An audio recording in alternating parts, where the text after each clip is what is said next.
Nós estamos refletindo sobre o tema o que é culto. Um tema tão importante para os nossos dias, o que é o culto. Podemos também colocar a temática, qual é o culto que agrada a Deus? Qual é o culto que agrada a Deus? 1 Coríntios capítulo 10, vamos ler do verso 31 até o verso, 3 versículos. 1 Coríntios capítulo 10, obrigado Júlia, Deus abençoe, viu?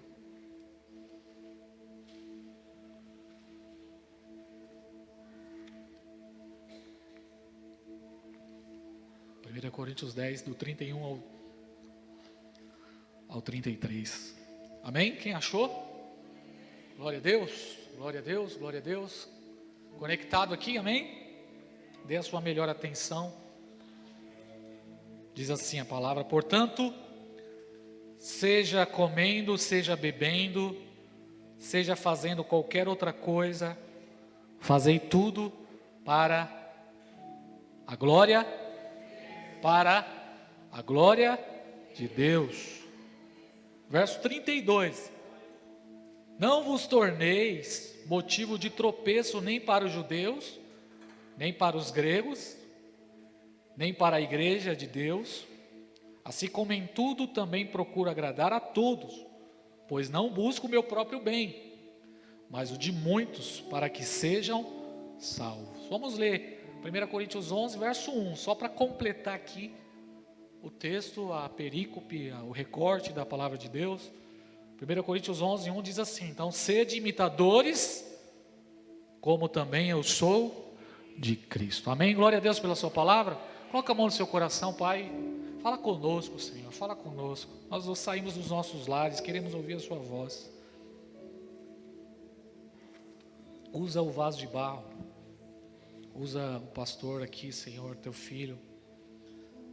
Sou dependente completamente do Senhor, Pai. Fala conosco, no nome de Jesus.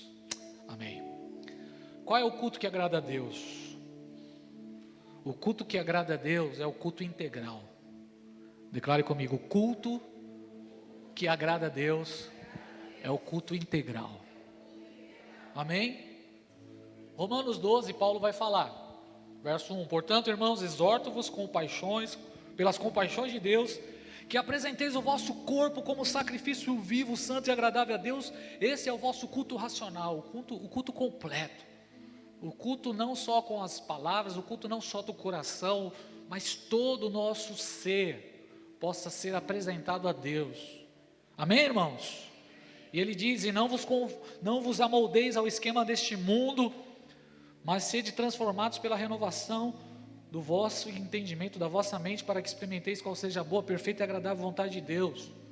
Irmãos, por que há necessidade no culto da pregação? Há necessidade no culto de pregação para que Deus seja conhecido, revelado. Por que pregamos? Pregamos para que Deus seja conhecido, para que Deus seja revelado. Só existe necessidade de pregação porque não tem verdadeira adoração. A pregação nos leva a conhecer a Deus. John Piper vai dizer: só existe missão porque não há adoração. Porque através da missão Deus é conhecido, através da pregação Deus é conhecido. E se Deus é conhecido, então Deus passa a ser revelado, passa a ser manifestado. Então há uma revelação de quem Deus é, e nós respondemos com adoração. Quem entendeu isso aqui? Quem entendeu?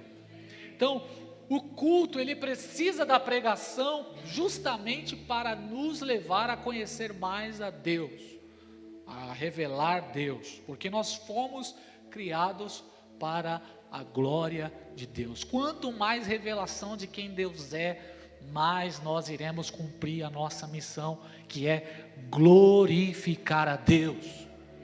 Isaías 43:7 diz que Deus nos formou, Deus nos escolheu, meus irmãos. Deus nos chamou pelo nome e Ele nos criou para a sua glória. Deus fez cada um de nós para a sua glória. Efésios 1:4 vai dizer que Ele nos elegeu antes da fundação do mundo para sermos santos e irrepreensíveis, para louvor da sua glória, para vivermos diante dEle em amor. E no verso 6 diz, para louvor da glória do amado, para louvor da sua glória. Nós fomos criados para isso, nós fomos criados para adorar ao Senhor.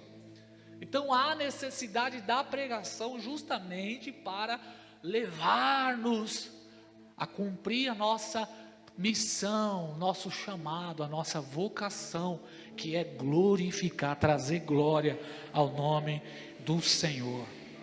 Amém? Então o culto que agrada a Deus não é o culto que começa às 20 horas na quinta-feira. O culto que agrada a Deus é o culto integral. O culto que agrada a Deus é a vida. E é isso que Paulo diz aqui em 1 Coríntios, no texto que nós lemos. Ele diz, seja comendo até o comer, seja bebendo, seja fazendo qualquer coisa, e qualquer coisa no texto grego é qualquer coisa. Qualquer coisa no texto original é qualquer coisa, ou seja, tudo, não só 99%, mas tudo tem que ser para a glória de Deus. Tudo tem que ser para a glória de Deus. Então, por isso estamos trabalhando sobre esse tema aqui, o tema, para construirmos um lugar para a presença de Deus, há necessidade de entendermos o que é culto. Nós já aprendemos aqui que o culto, ele precisa ser cristocêntrico e não antropocêntrico. Cristocêntrico é Cristo no centro. Nós cantamos aqui, eu não quero ser o centro. Não um culto antropocêntrico. Uma referência bíblica para isso, Hebreus 13:15 diz assim: assim por intermédio dele ofereçamos sempre a Deus um sacrifício de louvor que é fruto dos nossos lábios, que declaram publicamente o seu nome. Ofereçamos a Deus. Então o culto é para Deus. Assim por intermédio dele quem? Cristo. Todo culto é por intermédio de Cristo. Nós só podemos chegar até Deus por intermédio de Cristo. Então o culto esta noite é por meio de Jesus. Jesus é o centro. Em torno do nome de Jesus nós nos reunimos aqui. E ele diz, onde estiver 2 ou 3 reunidos em torno do meu nome. Amém? Então biblicamente, essa reunião está respaldada na Bíblia. E o que está acontecendo aqui é bíblico. E biblicamente falando, Cristo, Ele está no nosso meio. E o culto deve ser por meio dele. Então por meio de Cristo nós oferecemos quem? A Deus. O culto não é para o homem. O culto não é para tocar pessoas, o culto é para Deus. Oferecemos sempre a Deus sacrifício de louvor. Sacrifícios de louvor, que é o fruto dos lábios que declaram publicamente, a declaração pública. Quando você vem aqui na igreja, você canta louvor, você está declarando publicamente o nome do Senhor. Então o culto precisa de louvor, precisa de expressão, precisa de abrir os lábios, precisa de declarar louvor ao nome do Senhor. O culto é baseado em Cristo. Cristo é a rocha fundamental. Cristo é o fundamento do nosso culto. É por meio de Cristo que nós fazemos tudo. Por Ele, por meio dEle, para Ele, são todas as coisas. Atos 17:28. Nele nós nos movemos, vivemos e existimos. No Antigo Testamento, quem mediava o culto era o sumo sacerdote, era o sacerdote. Essa é a antiga aliança. O novo pacto, a nova aliança, agora nós entramos com ousadia no trono da graça. Uau! Entramos com ousadia e confiança. Hebreus 10:19. Na sala do trono de Deus. Quando eu falei para as crianças, imagine agora Jesus, ele está sentado à direita do trono do Pai, lá na Nova Jerusalém, no Monte Sião. Aleluia! Rodeado de anjos, querubins, serafins. E agora, por intermédio dele, Cristo, que é o nosso sumo sacerdote, o véu foi rasgado. Irmão, você tem ideia do que Cristo fez na cruz? O véu foi rasgado e agora Ele abriu um novo e vivo caminho. Não precisamos mais seguir os ritos antigos, não precisamos mais de todos os cerimoniais da antiga aliança, não precisamos de animais, não precisamos de cerimônias, não precisamos do sumo sacerdote, não precisamos do ministério levítico, não precisamos ser judeus, nós podemos ministrar diante de Deus. Entrar com confiança pelo novo e vivo caminho. Louvado seja Deus. Então hoje existe um contexto exagerado de tentar agradar as pessoas, tentar fazer culto que possa trazer esse exagero, sendo o homem o foco do culto, sendo as pessoas o foco do culto. Culto não é para agradar homens, culto é para Deus. Ofereçamos a Deus. Então, quando você saiu da sua casa, você veio aqui oferecer um culto a Deus. Um culto a Deus. Deus é o objetivo. Deus é o foco. Deus é o foco, irmãos. Jesus disse, Satanás se apresentou a Jesus em Mateus 4. E ele disse para Jesus, eu vou te dar todos os reinos do mundo e eu só quero uma coisa, se prostre diante de mim e me adore. Quem oferece adoração por troca é Satanás. Satanás oferece adoração por troca de alguma coisa. Não, nós não viemos aqui bajular, nós não viemos aqui barganhar, nós não viemos aqui trocar nada. Nós viemos aqui oferecer a Deus um culto por tudo aquilo que Ele já fez nas nossas vidas. Tudo aquilo que Ele já fez nas nossas vidas. Mateus 4:9, Jesus disse, Satanás falou, tudo isso te darei se prostrado me adorais. Olha o que Jesus falou, vai Satanás, vai embora Satanás, pois está escrito, ao Senhor teu Deus adorarás, e só a Ele prestarás culto. Somente a Ele prestarás culto. Nós aprendemos que o culto precisa agradar a Deus. Foi o que nós aprendemos aqui. Não é conforme nós queremos, não é conforme nós sentimos, não é conforme o estado emocional nosso. Porque se for depender do estado emocional, por isso que os europeus não estão cultuando mais. 4% dos europeus que se dizem cristãos, eles vão à igreja. Porque eles vivem num ambiente de frio. E o frio mexe com as emoções. O frio traz um sentimento assim de querer ficar em casa, sabe? De preguiça, de sofá, de essas coisas, Netflix. Frio e Netflix combinam demais. O culto precisa ser para Deus. O culto tem que agradar a Deus. Ofereçamos a Deus. Olha o que diz Hebreus 12:28. Por isso, recebendo um reino inabalável, sejamos gratos e dessa forma adoremos a Deus de forma que lhe seja agradável. Não é conforme o modelo do pastor Júnior, não é conforme o que eu estou achando, não é conforme eu estou sentindo, não é conforme a minha semana, não é conforme o meu estado emocional. Às vezes as pessoas dizem assim, não estou sentindo de levantar a mão. Você não precisa sentir para levantar a mão, você tem que levantar a mão, porque Deus é digno do seu levantar de mãos. Às vezes você acha que eu estou cantando com os olhos fechados aqui porque eu estou sentindo. Não, eu canto porque Ele merece. Eu canto porque eu nasci para adorar a Deus. Dá um glória a Deus aí, igreja. Salmo 145, verso 3. Grande é o Senhor e muito digno. Já falei isso aqui. Você é digno do seu salário. E se não te pagar o seu salário, você vai se sentir o quê? Injustiçado. Deus é digno. Não, Deus não é digno. Deus é muito digno do nosso louvor. Ele é muito merecedor do nosso louvor. A sua grandeza é insondável. Louvado seja Deus por isso. Salmo 150, verso 2. Louvai-o pelos seus atos poderosos. Louvai por todos os seus atos poderosos. E louvai-o segundo a excelência da sua grandeza. Salmo 33, verso 1: regozijai-vos no Senhor, vós que sois justos. Quantos são justos aqui? Quantos são justificados em Cristo aqui? Pois aos retos, aos justificados, fica bem louvá-lo.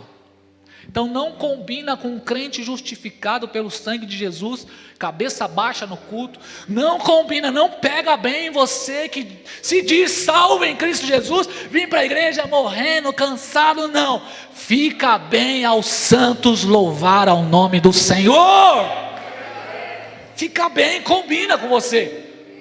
Combina comigo que fui salvo, que fui liberto, que fui transformado, que sou alvo de todas as bênçãos espirituais, eleição, misericórdia, graça, bondade. Então fica bem aos justos. Não combina com aquele que se diz crente em Cristo Jesus, salvo cristão, aquele que se diz lavado e remido no sangue de Jesus. Não combina entrar nos átrios do Senhor com tristeza, porque o Salmo 100 diz: quando nós nos apresentarmos diante dele, celebrai com ele, a ele, com júbilo e com alegria. Entrai pelas suas portas com louvor, e em seus átrios com cânticos espirituais. Salmo 92, verso 1: é bom render graças ao Senhor e cantar o teu nome, cantar ao teu nome, o Altíssimo, proclamar o teu amor pela manhã e à noite também. Tem gente que só está louvando de manhã, chega à noite e está morrendo. Não, é para louvar de manhã e à noite, amém? Ah, estou cansado, irmão, não é segundo o seu estado, não é conforme, não é pela circunstância, é por quem Ele é. Ele merece demais o nosso louvor. Ele é digno, Ele é digno, Ele é digno, Ele é digno. Muito digno. Falamos também aqui sobre os dois exemplos de adoração: culto de Caim com culto de Abel. Deus recebeu de Abel e não recebeu de Caim, baseado em Hebreus, né? Hebreus 11:4. Os dois ofereceram culto, mas o de Abel foi superior, porque Abel ofereceu o melhor, ofereceu o que está em primeiro lugar na vida dele. E muitas vezes o nosso culto é culto de Caim, porque a gente oferece o melhor para tudo, para o trabalho, para a mulher, para os filhos, e quando chega na hora de cultuar, está morrendo, morte. Isso é inadmissível para aquele que foi lavado e remido no sangue de Cristo. Não combina conosco. Nós aprendemos aqui que o culto é resposta, amém? Assim como a adoração é resposta. A adoração é o quê? Resposta à revelação de quem Deus é. Quanto mais você entender quem é Jesus, mais você vai adorá-lo. Foi o que Jesus falou para a mulher samaritana: você não está adorando direito porque você não sabe. Tem gente que não adora a Deus porque não conhece a Deus. Não vai adorar, como você vai adorar algo que você não conhece? Mas quando você conhece, Jesus falou: se você soubesse quem é que está aqui, se você soubesse quem está aqui, é aquele que é a fonte da água da vida. Ah, se a gente compreender que a gente está diante daquele que é fonte da água da vida, dentro de nós vai transbordar como um rio, Aleluia. Culto é revelação de quem Deus é. Salmo 100, como eu falei: celebrar ao Senhor com júbilo todos os habitantes da terra, cultuar ao Senhor com alegria, apresentar-vos a Ele com um cântico. Aí o verso 3 diz: saber que o Senhor é Deus. Por que você louva Ele com alegria? Porque você sabe que Ele é Deus. Você sabe que Ele é Deus. Nós sabemos quem é Deus. Lembra de Elias? Elias até tirou barato dos profetas de Baal, porque Elias sabia quem era Deus. Elias sabia. Se cortem aí, clamem mais alto. Talvez ele tirou férias, talvez ele está dormindo. Irmão, nós não somos, desculpa, não menosprezando, mas a gente não é como qualquer religião aí não. Nós servimos um Deus vivo, poderoso, ressuscitou ao terceiro dia. Oh, meu Deus do céu. Ele é Deus, foi Ele, não nós, que nos fez povo seu. Foi Ele que nos fez povo seu. Nós somos ovelhas do seu rebanho. Jesus é o nosso pastor. Ah, se fosse depender de nós, Ele é o nosso pastor. Ele cuida de nós. Entrai pelas suas portas com ações de graça, em seus atos com louvor, rendei graça e bendizer o nome do Senhor, porque o Senhor é bom. Então quando você conhece o Deus da bondade, você adora Ele. Ele é bom, Ele é bom, Ele é bom. O pastor Júnior é ruim, o Rodrigo é ruim, o Douglas é mais ou menos, mas Deus é bom. Deus é bom. Deus é bom, cara. Bom demais. Como diz aquele filme, o Deus é bom o tempo todo, Deus é bom. Tem gente que só usa para falar Deus é bom quando as coisas dão certo. Ou as vendas deu certo, Deus é bom, ó. Olha, eu consegui viajar, Deus é bom. Olha, consegui comprar. Não, irmão, Deus é bom todo tempo. Deus é bom todo tempo, Deus é bom. E a sua fidelidade dura para sempre. Ah, isso é muito bom. É bom saber que nós servimos um Deus, o Criador do universo, e Ele é fiel. É bom demais saber que Deus é fiel, porque tem muita gente infiel, mas Ele é fiel. Nós aprendemos aqui, o Vinícius falando sobre o culto. A palavra culto, ela vem lá do jardim do Éden. Cultivar e guardar foi a missão, o mandato que Deus entregou para Adão.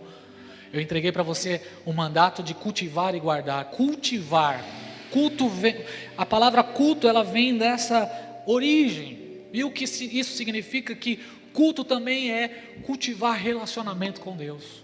Culto fala de zelar da sua comunhão com Deus. Culto fala de manutenção. Assim como relacionamento conjugal precisa de manutenção, se não cuidar do casamento, o que acontece? Desgasta. Se não cuidar do carro, o que acontece? Acaba com o carro.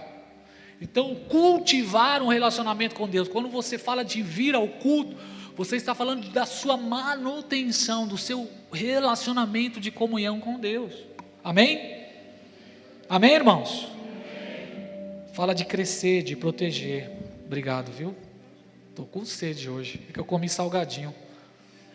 Fofura.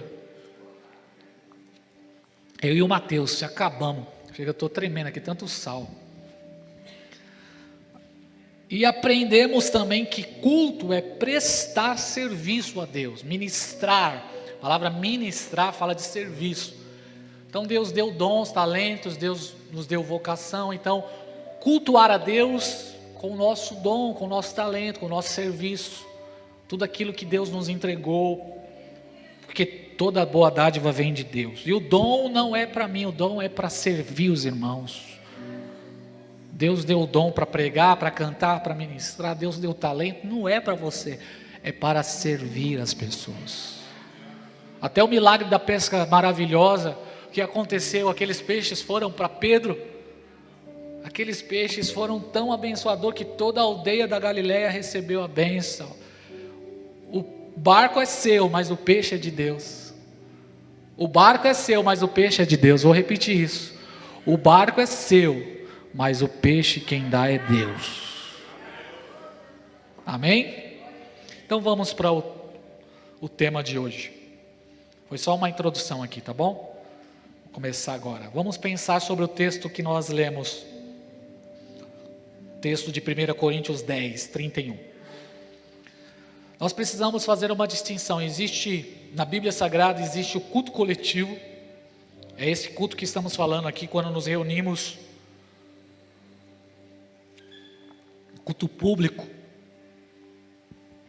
E público não significa público no sentido de política, de tudo é público. Aí eu venho, é público, então tudo que é público, essa palavra público nos leva o quê? A fazer de qualquer jeito, é público mesmo. Sabe quem foi criança já disse assim, a rua é pública. A rua é pública, eu faço dela o que eu quiser. Não, culto público não significa fazer do culto. Culto público significa todo mundo é bem-vindo. Todo mundo pode entrar no culto e oferecer a Deus um culto, amém? Existe o culto público, que é o momento de se reunir como igreja aqui, E nós temos 3 horários semanais, terça-feira, quinta-feira e domingo, onde nos reunimos culto coletivo, Assembleia dos Santos, congregação, onde os servos de Deus, a eclésia, se reúne publicamente para louvar a Deus. E existe o culto particular. O culto particular precisa estar conectado com o culto público. E é isso que Paulo está tratando aqui em 1 Coríntios. Paulo está tratando do culto particular, das coisas mais básicas da vida, como o culto a Deus. Começamos a refletir aqui sobre esse tema, reconhecendo a problemática do tempo que estamos vivendo, essa vida pós-moderna, o espírito dos nossos dias. Paulo chama o espírito do anticristo, o espírito dessa época. É desafiador viver nesses dias. O espírito dessa época, Jesus ele disse em Mateus 24:12, que por se multiplicar a iniquidade, o amor de muitos esfriará. Então esse espírito dessa época, essa pós-modernidade, essa vida cotidiana dos nossos dias, ela gera sonolência espiritual e ela gera frieza espiritual. Isso é uma realidade. Paulo já nos alertou isso. Você lê 2 Timóteo capítulo 3, 1 Timóteo capítulo 4, ele vai falar sobre isso, sobre essa frieza, sobre essa sonolência. Paulo vai falar isso também em Efésios 5:11, se associar às obras das trevas, então leva à sonolência espiritual, a dormir espiritualmente. A pós-modernidade também existe biblicamente falando, falamos de embriaguez dos últimos dias. É um vinho que é oferecido, que é o vinho da dissolução, o vinho da contenda. Esse vinho, ele vem para encantar as pessoas. Esse vinho, quem bebe desse vinho, ele perde a sobriedade. E Paulo fala sobre isso, a Bíblia fala sobre isso, Jesus fala sobre isso.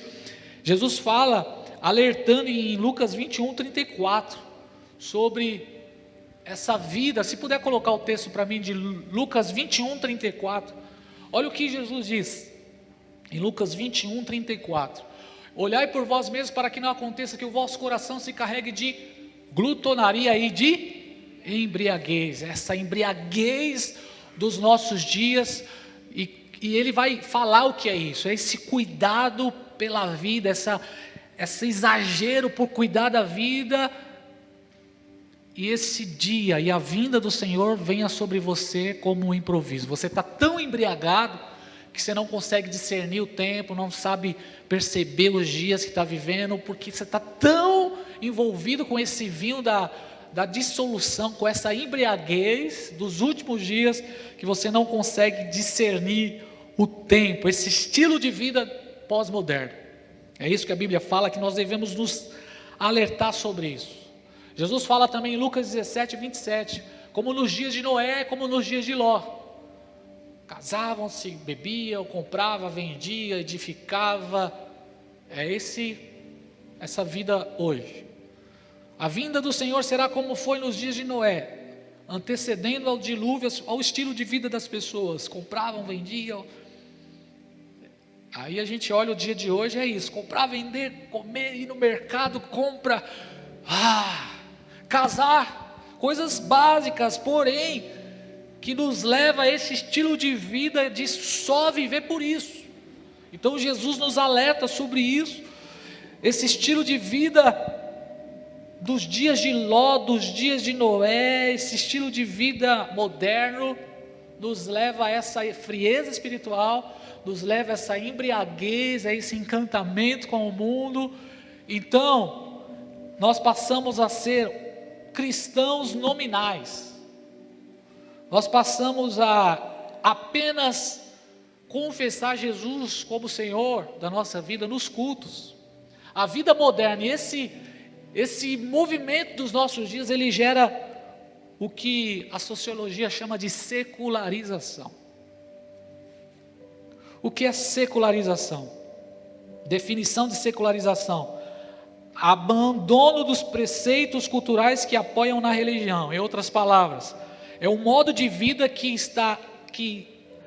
não está estruturada em uma visão firmada em hábitos e crenças e princípios bíblicos. O que é secularização na prática? Secularização na prática é a gente fragmentar a nossa vida.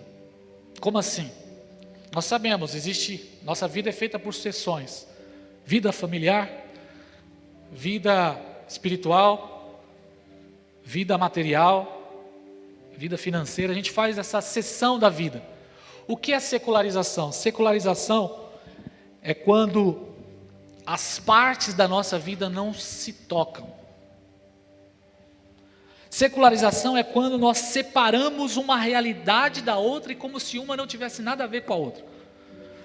Praticamente, secularização é quando eu faço uma divisão. Esse aqui é meu trabalho, esse aqui é minha família, essa aqui é a minha vida na igreja. Isso é secularização. E a vida pós-moderna, o espírito dessa época nos leva a vivermos uma vida de secularização. É quando nós temos um estilo de vida fora, um tipo de comportamento fora e um tipo de comportamento dentro da igreja. Isso é secularização. Secularização é quando nós vivemos a nossa vida como se Deus só enxergasse as 2 horas que passamos na igreja. Isso é secularização. É perigoso isso ou não é, gente? E muitos de nós estamos vivendo assim. Nós estamos vivendo essa vida secular. Então, eu tenho um dia do culto coletivo, e no culto coletivo, sim, eu adoro a Deus. No culto coletivo eu tenho um tipo de comportamento. Mas lá no meu trabalho, esse é o resultado dos nossos dias. Secularização é como se Deus só se importasse o que eu faço no domingo à noite e na quinta-feira e na terça-feira. É como se eu dissesse para Deus: então Deus, cheguei atrasado hoje, porque você sabe, né, Senhor?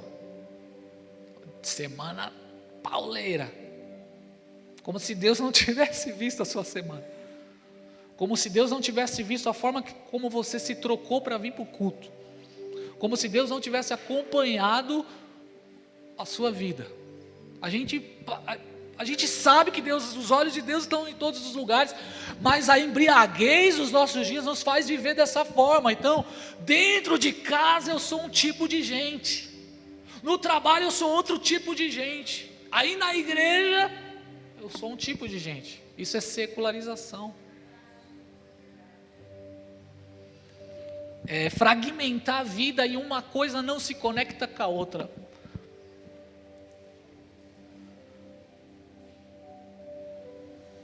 Como se Deus não se importasse com as coisas mais simples da vida.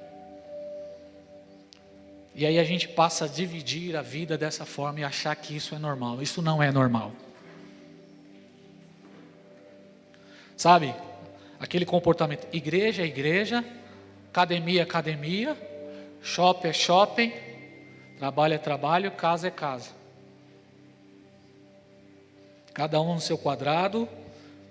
Não se misturam essas coisas, não estão correlacionadas. Isso é secularização. Secularização é você ouvir o pastor Júnior pregando no domingo aqui, cheio de palavras que exaltam o Senhor, e segunda-feira meu comportamento é completamente incoerente com aquilo que eu preguei no domingo no altar da igreja. Alguém está me ouvindo aqui? Isso é secularização. E o culto que agrada a Deus, não é só o culto do domingo e da quinta. O culto que agrada a Deus é o culto integral. O culto que agrada a Deus é a vida.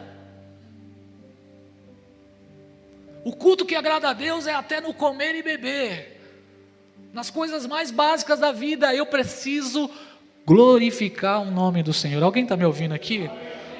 essa mensagem também é para mim. Fique em paz, que eu também faço parte desse espírito dessa época. Eu também estou dentro dele. Ok?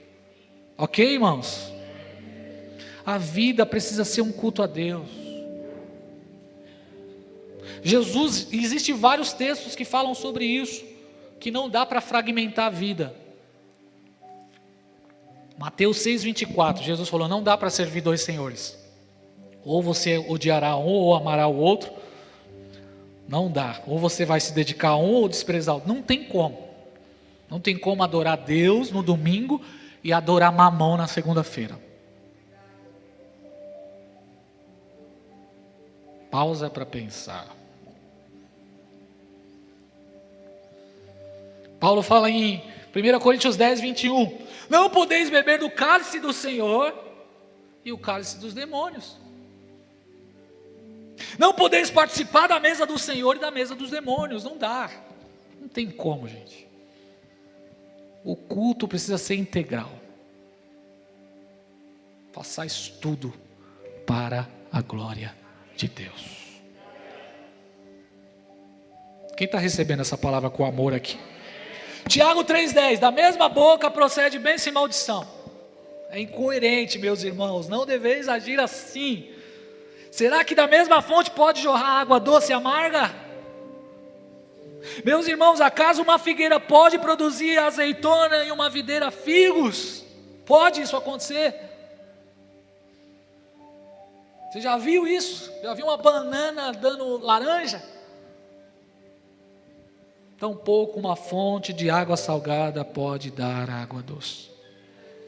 Olha o que Jesus disse para os religiosos, Mateus 15,7, hipócritas, bem profetizou Isaías a vosso respeito, dizendo, este povo me honra com os lábios, mas seu coração está longe de mim, em vão me adora, é em vão, a adoração da igreja nos nossos dias é em vão, porque domingo celebra, domingo exalta, domingo dá glória a Deus, domingo chora e segunda-feira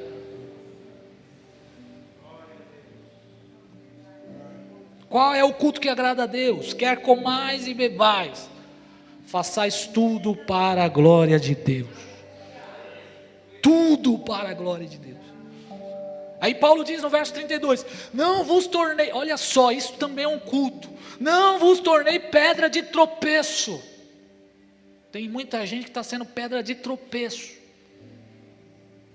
Por quê? Está trazendo escândalo, se diz crente e está envergonhando Jesus.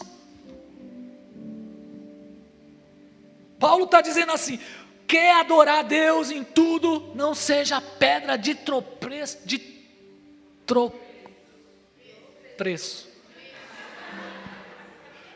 tropeço, trava a língua, não seja pedra de tropeço,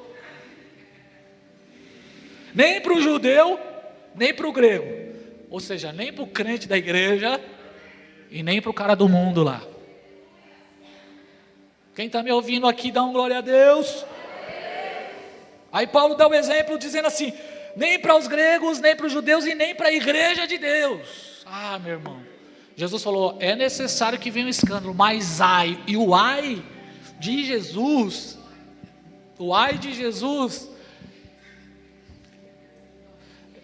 é repreensão, irmãos, juízo. Ai daquele por onde vier o escândalo. Aí Paulo diz, assim como em tudo também procurei agradar a todos, pois não busco o meu próprio bem, mas o bem de muitos, para que sejam salvos.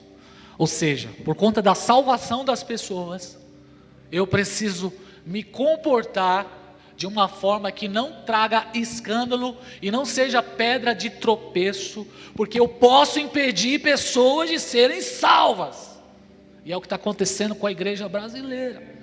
Muita gente não está vindo para a igreja, porque eu não vou para a igreja, porque olha como eles vivem. A gente está sendo pedra de tropeço, impedindo as pessoas de serem salvas.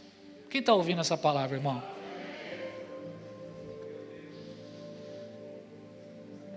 Então Paulo diz, eu prefiro não buscar o meu próprio bem, Paulo está falando, eu prefiro não buscar os meus próprios ideais por conta da salvação das pessoas. Para agradar, e não agradar no jeito de passar a mão na cabeça, mas agradar no comportamento. Por isso que 1 Coríntios capítulo 11, verso 1, ele vai falar, sede imitadores de Cristo, andai como Cristo. Quem está entendendo?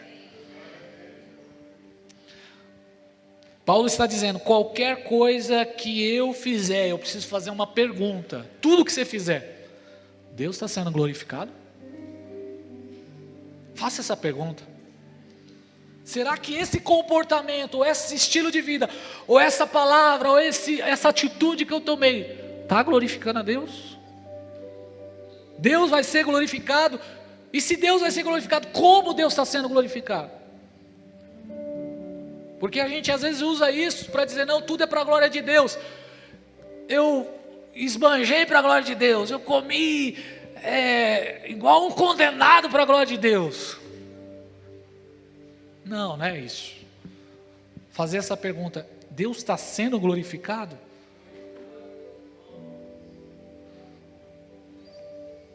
Essa atitude glorifica o Deus que me salvou? Traz glória para Deus ou está entristecendo a Deus? Essa postura está glorificando o nome do Senhor? Como eu posso então, com essa vida, com essa atitude que eu estou tomando, como é que eu posso refletir Jesus? Como Jesus está sendo refletido quando eu saio de casa para trabalhar?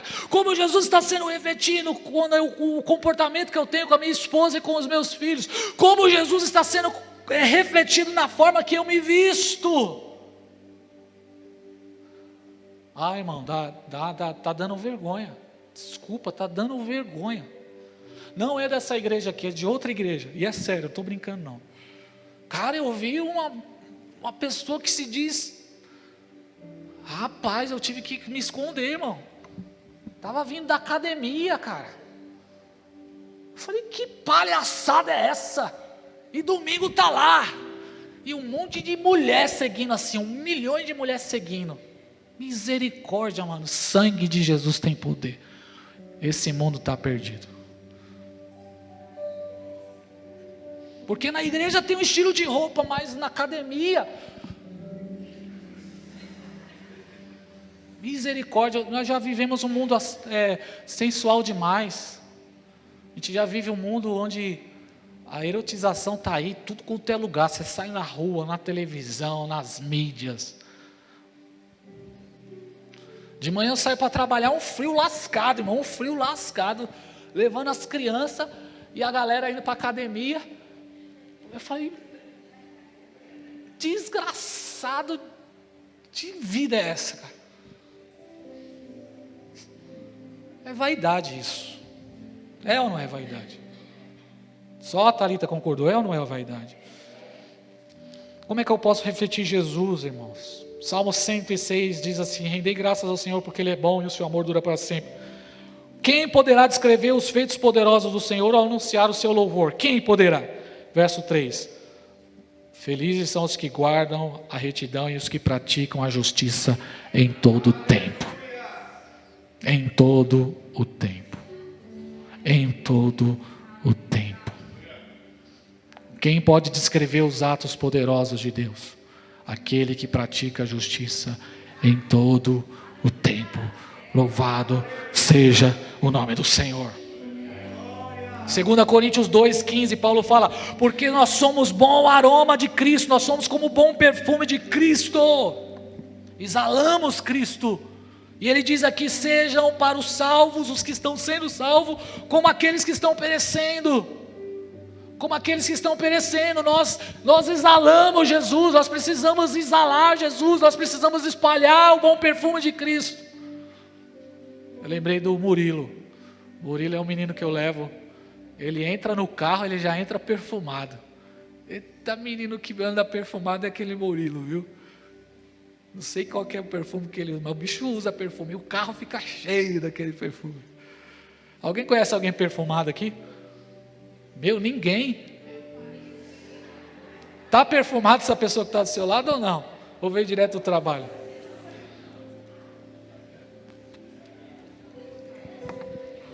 Quando a gente tira a roupa do armário, aquela roupa de frio, principalmente a de frio, que ficou lá e deixamos aquelas pedrinhas lá. Quem usa aquelas pedrinhas ainda? Naftalina, misericórdia, só Jesus tem poder. Não adianta eu prestar um culto fervoroso a Deus. Não adianta eu vir aqui levantar a mão, dar glória a Deus e aleluia. E a segunda-feira é outro comportamento. Na igreja é um tipo de gente. No Instagram é outro tipo de gente. Irmão, faz tempo que eu saí do Instagram. Tem um tempo que eu saí. Porque estava me estragando. E eu sou sincero em falar.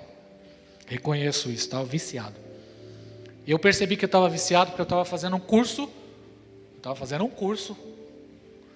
Assistindo a aula. E aí lançava uma palavra ali, o ministro lançava uma palavra.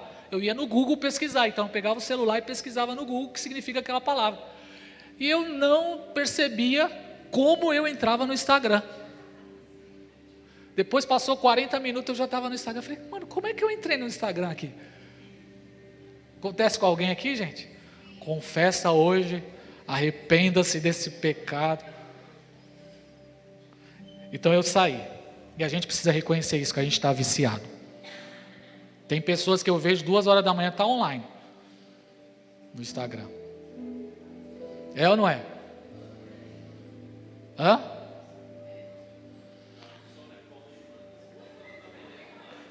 Nós estamos viciados e não estamos admitindo.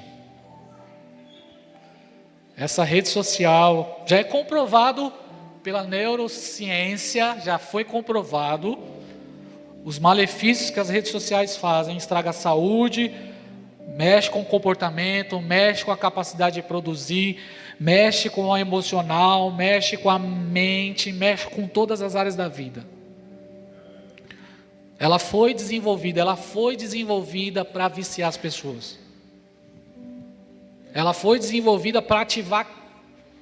Parece que eles leram a Bíblia para desenvolver essa tecnologia, porque ela trabalha diretamente nos desejos dos homens. Existe uma intenção e eles conseguiram alcançar o resultado, por isso eles estão faturando milhões e milhões e milhões. E isto está gerando já no nosso tempo, e nós não temos ideia, eles já falam disso de mais ou menos 5, 10 anos, o resultado disso vai ser trágico. Trágico. Eu não estou falando nem da Bíblia, eu estou falando de quem desenvolveu esses negócios aí. Eles sabem, eles já estão preocupados. Ela foi desenvolvida para despertar os desejos. E além disso, escute isso por favor, quem está me ouvindo aqui? A rede social é uma ferramenta perigosa para o cristão, porque ela contamina o cristão, ela nos faz pecar. Jesus falou em Mateus 6:22, a candeia do corpo são os olhos, de modo que se os teus olhos forem, todo o seu corpo terá luz. Se os seus olhos forem maus, o teu corpo estará repleto de trevas. Se portanto a luz que há em ti for em trevas, quão grandes trevas serão.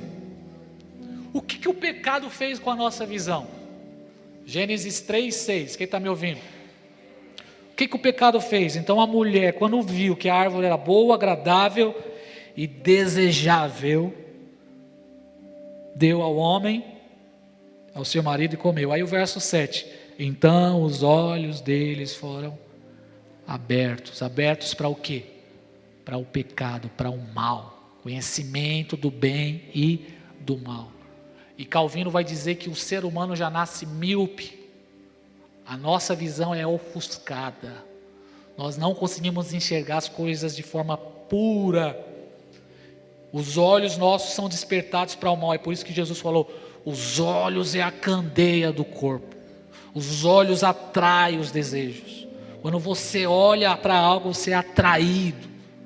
João vai falar em 1 João 2,15, não ameis o mundo nem o que no mundo há, pois tudo que há no mundo, o desejo da carne e o desejo dos olhos, O orgulho dos bens não vem de Deus, não vem de Deus.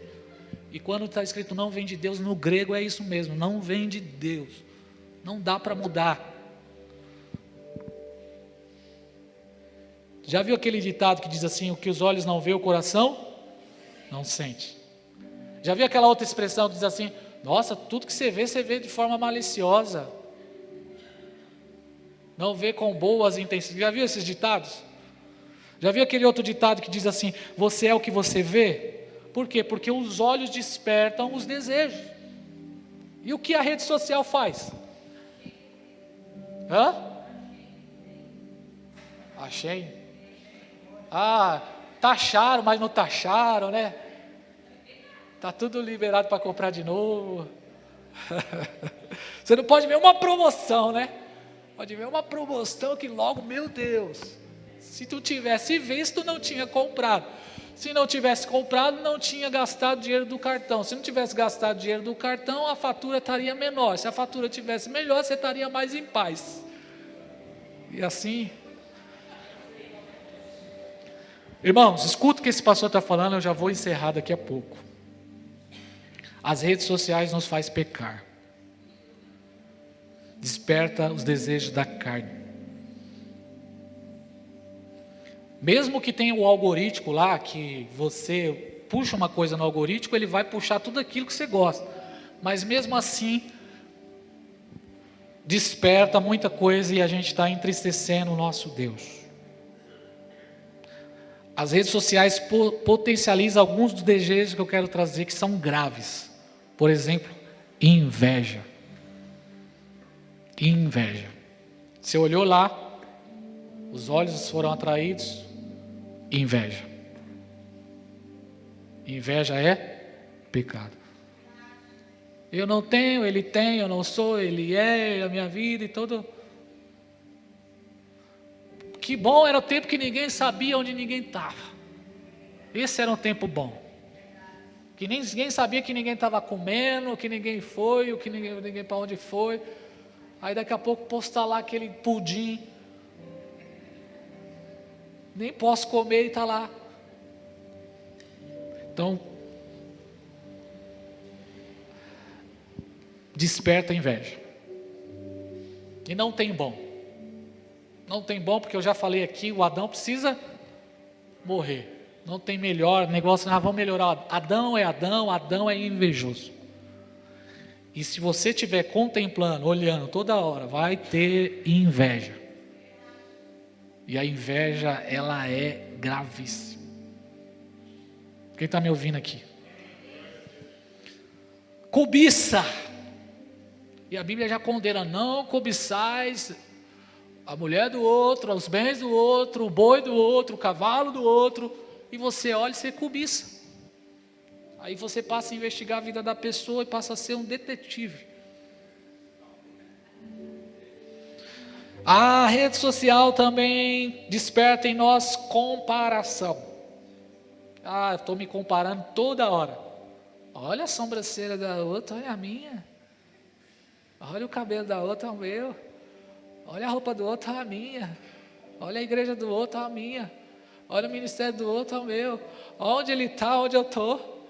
Está em Portugal, eu estou aqui. Foi para não sei aonde, eu estou aqui em Guanazes. Fui levar o Vinícius para... O Vinícius estava no ponto de ônibus, terça-feira para ir para a faculdade, e o ônibus quebrou. Aí está lá ele no ponto de ônibus, eu parei no mercado para comprar pão. Ele, mano, me leva lá na estação, mano. Hoje o dia não está fácil. Aí eu levei ele lá na estação. Nem começou, o dia não está fácil, né? Aí ele abre o Instagram, veio lá um pastor gospel bem conhecido em Times Square lá.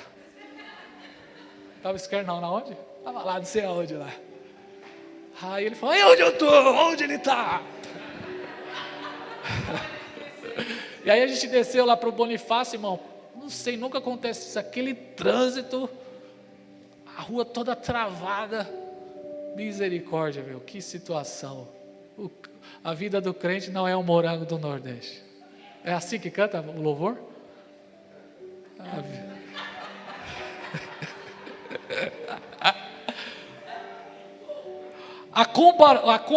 Comparação nos leva a outra coisa horrível, que a Bíblia chama de facção, que é chamado também de competição. Então a gente passa a competir. Eu preciso apresentar algo melhor, cara. Não. Quem lembra do Kiko e do Chaves? Resumindo, tá lá o Chaves, aquele brinquedinho dele. Como é o nome daquele brinquedinho, William? Lembra? Tinha a cordinha assim. Esse aí mesmo. Bíblia o quê? Cara, eu gostava desse brinquedo. Tá lá o Chaves brincando dele, ele fez com um sapato, lá caixa de sapato, cordão, não sei da onde. Aí vem o Kiko. Sai lá da casa, não sabia nem onde estava aquele brinquedo. Aí ele olha pro Chaves assim, aquele olhar dele lá, né? Aquele jeitão dele, já vem na sua mente a cena, né? O que ele faz? Corre lá para dentro igual um doido e vai pegar o dele lá. O dele tem luzinha, o dele brilha. Aí ele chega perto do Chaves e dá aquela tossida. É assim, não é? Quem lembra? Coitado do Chaves. Eu já fui um Chaves na vida. Eu lembro, eu comia bolacha de maisena, porque era o meu doce que eu tinha, bolacha de maisena. O doce mais próximo que eu comi na minha infância era bolacha de maisena. E aí vinha uns primos meus que era estilo Kiko, ele vinha com aquelas bolachas recheadas, sabe? Ele deve estar assistindo, Paulo Henrique, né, Paulo Henrique? Os brinquedos dele, ixi. Autorama, alguém já lembra do Autorama? Autorama, Ferrorama, esses negócios aí, filho. Aí eu tô lá comendo, um dia eu consegui uma bolacha recheada. Tô lá comendo minha bolacha recheada. Aí vem o Paulo Henrique, sabe com o quê? Goiabada com queijo. Por isso que eu falei no domingo que eu batia nele sempre por causa disso. Ele merecia apanhar. Tô brincando. Competir, irmãos, competição. Sentimento horrível, competição. Todo mundo correndo, um para ser melhor que o outro. Um para ser mais bem sucedido que o outro. Um para ter mais like que o outro. Um para ter mais fama que o outro. Misericórdia. Isso não agrada a Deus. A igreja está sendo motivo de chacota. A rede social desperta a vaidade, soberba. E a rede social também desperta esse ser escândalo, ser um motivo de escândalo. Perigoso demais. Eu estou pregando aqui, eu não estou vendo o Instagram de ninguém. Tá bom, gente? Fique em paz, não vi Instagram de ninguém, nem sei o que você fez no verão passado. Nem sei para onde você foi, mas tem gente que está sendo motivo de escândalo. Olha o que Paulo diz, eu vou ler só mais alguns textos aqui. Tudo isso nos leva a pecar, irmãos. Tudo nos leva a pecar. E o pecado nos separa de Deus. Então a gente não agrada a Deus com a nossa vida. 1 Coríntios 8:9, Paulo diz assim: cuidado para que a vossa liberdade não se torne motivo de tropeço para os fracos. Cuidado, para que essa liberdade com que Cristo te libertou, eu sou livre, ninguém tem nada a ver com a minha vida. Não, tem a ver sim. Pensa o que quiser da minha vida, isso não é fala de crente. Isso não é fala de crente. Todo mundo fala mesmo. Não. Cuidado para que o seu estilo de vida, para que a sua vida não seja motivo de tropeço para os fracos. Porque tem gente que está lutando para sair do vício, tem gente que está lutando para servir a Deus, tem gente que está lutando porque o diabo está fazendo uma arruaça na vida dela, é perturbação, é opressão, e a pessoa vem para a igreja, a pessoa vem aos trancos e barrancos, está começando a caminhar, aí chega aqui, nós que somos velhos irmãos em Cristo, estamos sendo pedra de tropeço.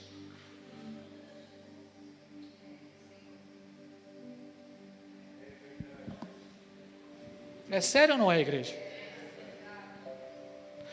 2 Coríntios 6,3: não damos motivo de escândalo em coisa alguma, para que o nosso ministério não seja achado em falta.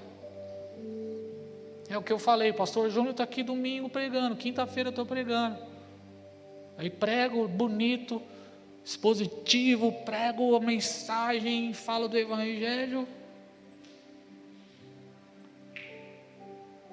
aí segunda-feira está lá o pastor Júnior.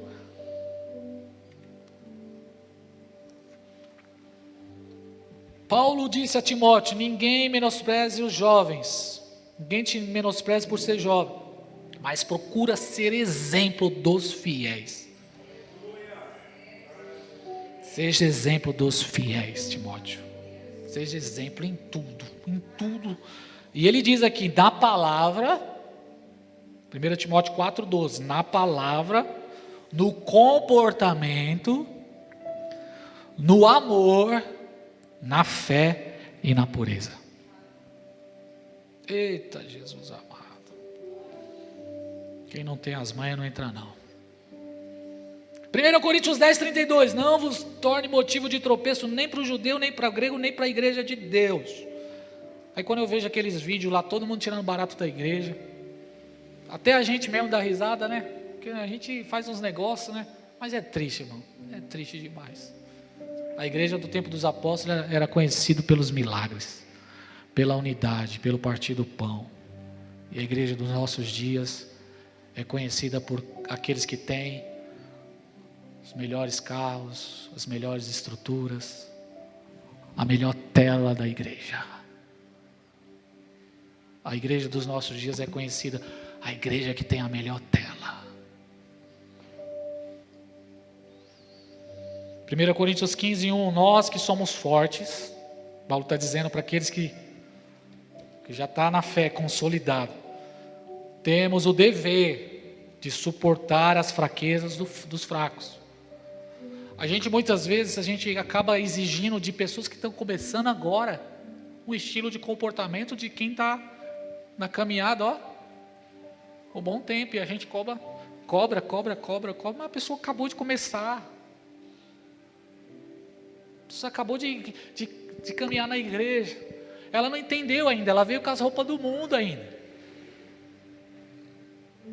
ela veio ainda com muitos trejeitos, ainda fala alguns palavrões, ainda solta algumas palavras, então a gente tem que suportar os neófitos na fé. Agora o problema é gente que está há anos e anos e anos e anos e anos e anos e anos, meu Deus, e não muda, continua com o mesmo comportamento, cara. Está doendo essa palavra de hoje, né, irmãos? Está doendo, eu sei, cara. Toda vez que eu preparo, eu falo, Jesus, eu não queria ser assim, eu me sinto Jeremias. Eu me sinto Jeremias porque tantas palavras que eu queria trazer, mas parece que quando eu escrevo assim, os dedos mudam, cara. Paulo diz, né? Cada um de nós deve agradar o próximo, visando o que é bom para a edificação dele. Então eu tenho que me comportar de uma forma coerente por conta do meu irmão, para não ser pedra de tropeço na vida do meu irmão. Quando as pessoas olham para você, estou encerrando agora, o que elas olham? Tropeço, escândalo ou inspiração? Quando as pessoas olham para mim, eu fico preocupado. Pastor, você está preocupado com o que os outros pensam? Sim, eu estou preocupado porque eu quero inspirar as pessoas. Eu quero que os meus filhos, eu começo dentro de casa, quero que o meu filho me veja como homem de Deus. Quero que minha filha me veja como homem de Deus, dentro de casa, minha esposa também. Então já dentro de casa eu já tenho essa preocupação de poder ser exemplo para eles, em tudo. Tudo que eu faço, eu sei que ele está olhando. Às vezes a gente tem aquela mania, né? Começa a falar dos irmãos. Quem nunca falou dos irmãos, atire a primeira pedra. E aí quando eu vejo que eles estão do lado, eu falo, misericórdia, o que eu estou fazendo? Como é que meu filho, minha filha vai achar que isso é normal?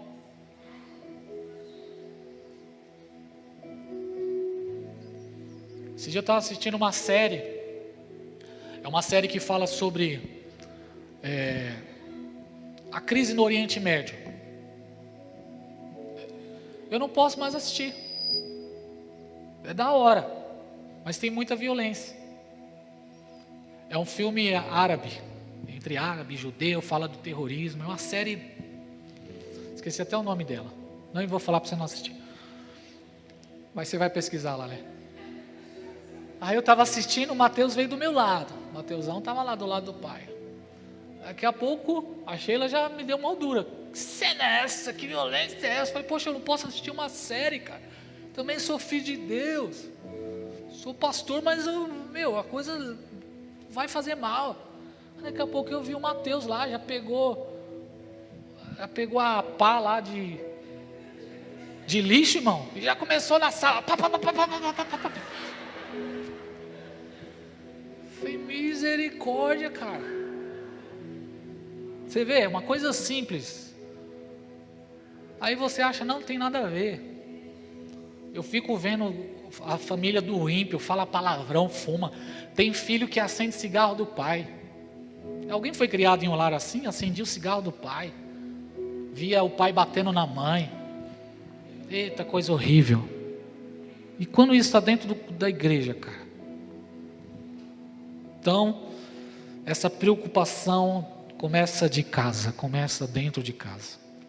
O último texto que eu leio, Colossenses 3:23, você pode até ficar de pé.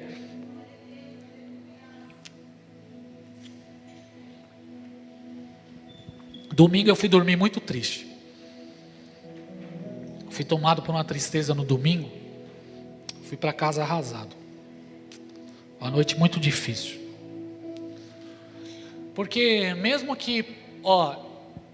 que não seja eu que for trazer a palavra no domingo aqui, eu me preocupo. Então eu passo a ser um intercessor do pastor Rogério, de quem for ministrar. E lá em casa eu sempre falo para eles assim, a gente precisa entender que tem um pré-culto. E o que é o pré-culto? É a preparação para o culto. Então se preparem. Prepara a roupa cedo. Vamos chegar no horário. Já acerta tudo, essa preocupação, sabe? Eu tenho essa preocupação. A Sheila, se ela estivesse aqui, ela ia confirmar isso. Sempre eu estou falando isso para eles. Para se preocupar com o pré-culto. Por exemplo, quinta-feira. Quinta-feira é dia de culto, então procura no seu dia de quinta-feira já programar o seu dia para que à noite você esteja inteiro aqui. Quem está me ouvindo? Então isso já é culto, quando você já se prepara, já de manhã já. Sabe, a massa do bolo, você já deixa ali, então você já vai, coloca louvor cedo, fala, hoje eu vou à noite para a igreja, hoje vai ser um dia incrível, hoje eu vou estar com os meus irmãos, hoje eu vou cultuar, hoje eu vou adorar o Senhor, hoje eu vou buscar a face do Senhor, hoje eu vou ter um relacionamento com o Espírito Santo, hoje eu vou ouvir a voz de Deus. Então você se prepara, esse pré-culto é muito importante para nós, é muito importante. E domingo eu fiz, mas eu senti que eu não fiz do jeito que era para fazer. Eu me senti arrasado, eu fui para casa arrasado. Eu fui para casa com saldo negativo. E aí eu fui dormir, irmãos. E aí eu dormi ali, triste, acordei. Quando eu acordei, fiz a minha oração. E o Espírito Santo soprou essa palavra aqui de Colossenses 3:23. Que diz assim, o Espírito Santo soprou. Já aconteceu isso com alguém? Um versículo vem na sua cabeça? Isso acontece comigo muito. Uma palavra vem na minha cabeça, então eu vou ler essa palavra. E a palavra que o Senhor falou comigo segunda-feira foi: e tudo quanto fizerdes, fazei de coração, como se fizesses ao Senhor e não aos homens, sabendo que recebereis do Senhor a herança como recompensa. A herança vem de Deus. A recompensa vem de Deus, vem de Deus, vem de Deus. O homem não está vendo, mas ele está vendo. As pessoas não estão reconhecendo, mas ele está assistindo aquilo que você está fazendo, ele está assistindo. Fazei como se fosse para o Senhor e não aos homens, sabendo que recebereis do Senhor a herança como recompensa. Servir a Cristo, o Senhor, Pois quem faz injustiça receberá a paga da injustiça. Quem fez, não importa quem seja. E o Espírito Santo falou: não importa se você é o pastor ou não, você precisa fazer tudo como se fosse para mim. E aí eu decidi: Senhor, essa semana eu vou lançar esse desafio. Tudo vai ser para o Senhor. Tudo vai. Irmãos, como isso foi impactante para mim. As coisas mais simples, como sair com o carro, respeitar farol, ser cordial com as pessoas, respeitar no trânsito. Sabe quando, eu não sei vocês que dirigem, mas eu às vezes sou tomado por um espírito de Pedro para cortar a orelha de algumas pessoas.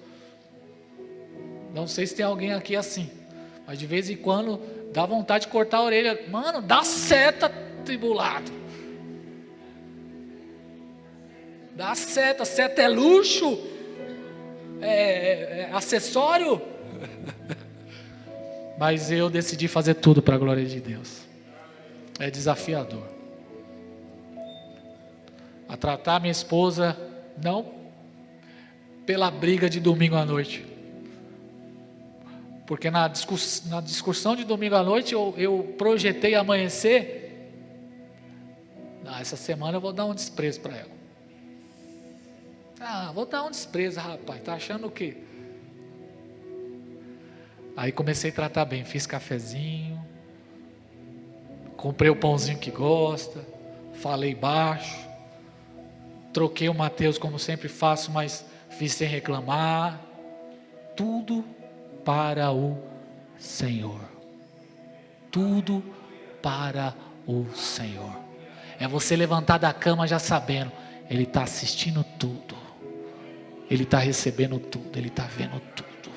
Cada passo, a forma que você pôs seu tênis, a forma que você foi trabalhar, o seu comportamento, o bom dia que você deu, o desprezo que você deu para aquela faxineira, para o gari, o desrespeito com as pessoas, Ele está vendo tudo. A forma alta que você falou com seu esposo, com a sua filha, com seu filho, o seu comportamento, chegou no trabalho atrasado, mas fez de propósito, fez porque é relaxado, fez porque acha que Deus não está vendo, que Deus não está recebendo, não pagou a conta em dia, porque não vou pagar. Irmãos, a vida precisa ser um culto a Deus. Mas eu me senti feliz. Cada dia eu termino o dia fazendo saldo. E aí, Senhor? O Senhor recebeu o meu culto de hoje? Aí eu faço aquela contabilidade. Senhor, eu errei aqui, né? Mas eu vou melhorar. Eu vou melhorar, sim. Senhor, o Senhor não foi o centro nessa parte, mas eu peço ao Senhor, me ajude. Me ajude para que eu queira que o Senhor seja o centro. Porque em muitas áreas da nossa vida, Deus não é o centro. Não é. E aí, para resumir a ópera aqui, uma pessoa nunca me ligou pedindo dinheiro. Nunca me ligou para nada, quer dizer. Faz anos que essa pessoa não me liga. Aí ela me ligou, o atrevido me ligou, pode falar, mandando uma mensagem para mim: ô Júlio, me empresta R$200 aí. Aí eu falei: miserável, pensei com a minha mãe. Sabe o que eu fiz, irmão? Olhei para a Sheila e falei: vou ter que emprestar. Não tenho, mas vou ter que emprestar R$200, cara. Aí fiz um pix de R$200, irmão. A mão tremeu na hora assim, ó. Mas eu fiz. Deus ajude que Ele pague. Ele falou que ia pagar. Deus te abençoe. Deus te dê condições de você me pagar. Eu preciso desse dinheiro. Mas se não pagar, eu fiz para Deus, não foi para os homens. Deus lhe pague, Deus lhe pague. Feche os olhos, oremos para encerrar. Pai, obrigado por esse ambiente, Senhor. Obrigado por essa noite. Obrigado por essa palavra, Jesus. Nos ajude a melhorar, Senhor. Queremos fazer tudo para a sua glória. Consagramos a nossa vida ao Senhor. Consagramos os nossos dias ao Senhor. Todos os nossos dons, talentos possam exalar, Senhor, o bom perfume de Cristo. O bom perfume de Cristo. Levante sua mão, vamos exaltar Jesus por alguns minutos e encerramos. Ele exaltado, o Rei exaltado nos céus. Eu louvarei.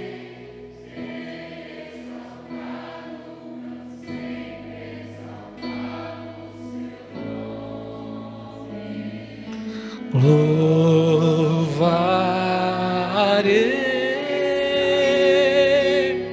Ele é o Senhor, Ele é o Senhor. A verdade vai sempre reinar.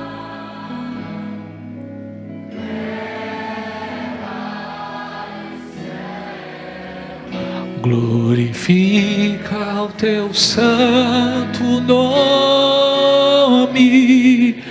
Ele exaltado, Rei exaltado no céu.